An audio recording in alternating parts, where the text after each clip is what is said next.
పిఠాపురం నియోజకవర్గంలో ఎవడు అడగడం మరి నాకు సమస్య నేను మాట్లాడుతుంది ఏంటి, నువ్వు మాట్లాడుతుంది ఏంటి? బుర్రుండి మాట్లాడుతున్నావా, బుర్ర తెంగి మాట్లాడుతున్నావా?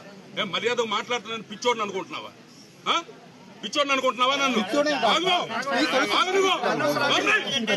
ఏంటి తెలుసు నీకు మాట్లాడుతున్నావు? నువ్వు నేనేం మాట్లాడుతున్నా, నువ్వేం మాట్లాడుతున్నావు? అర్థపర్థం ఉందా నీకు అసలు? నేను చెప్పేది విను. 27,000 మందికి సంబంధించినటువంటి వ్యవహారం ఒక ఎమ్మెల్యే దగ్గరకు వచ్చినప్పుడు రిప్రజెంట్ చేయాల్సిన బాధ్యత అదే. అదే నేను చెప్పాను. నువ్వు ఎప్పుడు వచ్చావు, నీ వాళ్ళు ఎప్పుడు వచ్చారు? 10 సంవత్సరాల నుంచి నేను ఆ ఫైల్ ఫాలో అప్ చేస్తున్నాను. నీకేమైనా తెలుసా? నీకేమైనా ఒక్క నిమిషం అండి, నీకేమైనా తెలుసా దాని గురించి? 1% తెలుసా నీకు? పిచ్చి పిచ్చి మాటలు మాట్లాడుతున్నావు ఇక్కడ. నువ్వేంటి, నువ్వెలాగిచ్చేస్తావు? నువ్వెవడరా నాకు అడగడానికి? ఏం చేయాలో నాకు తెలుసు. As a representative of the constituency I have right. పిచ్చి పిచ్చి మాటలు మాట్లాడుతున్నాను.